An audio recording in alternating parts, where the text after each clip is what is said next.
Shalom.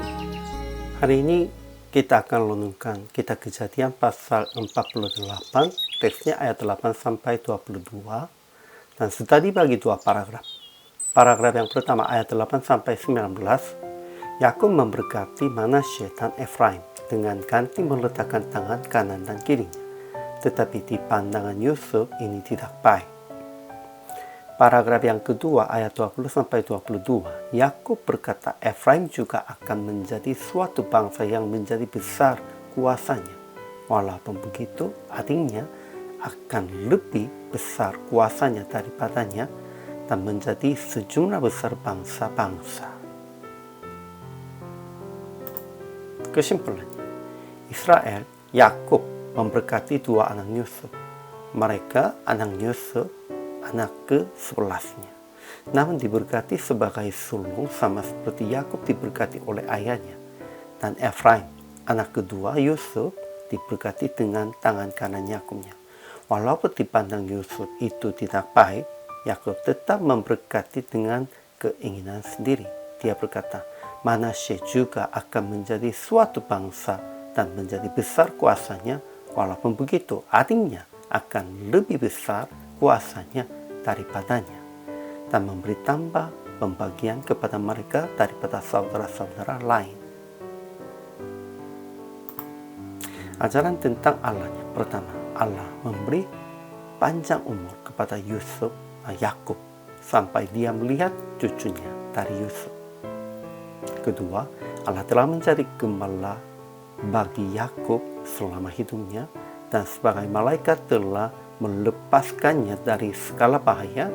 Dia akan memberkati orang-orang muda, anak-anak Yusuf. Ketiga, Allah memberitakan rancangannya yang lebih besarkan dan lebih berkuasa Efraim daripada Manasye. Ajaran tentang manusianya. Pertama, Yusuf membawa dua anaknya kepada Yakub dan meletakkan mereka di bawah tangan kanan kiri Yakub, Manasye, dan Efraim. Dan tidak sukai karena Yakub memberkati mereka dengan ganti posisi tangan kanan dan kirinya.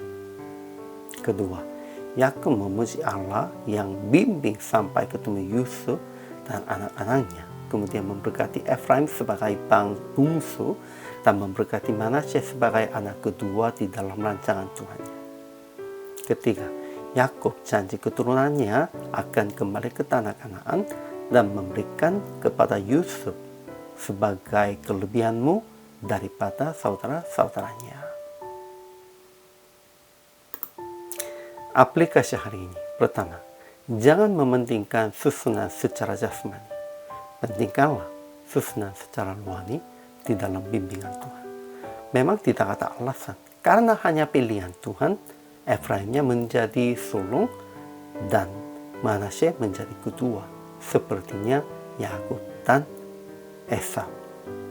Kedua, mengikuti bimbingan Tuhan sekalipun agak lambat berhasil dan susah menahan diri.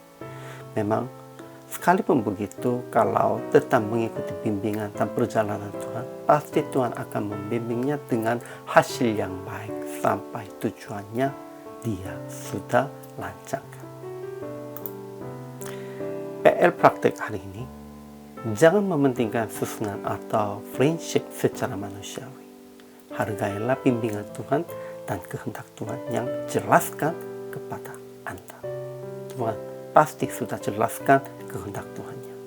Hanya hargailah ini dan ikutilah bimbingan Tuhan. Kalau begitu pasti akan berhasil yang baik daripada keinginan Anda. Hari ini juga selama melayani, Tuhan Yesus memberkati.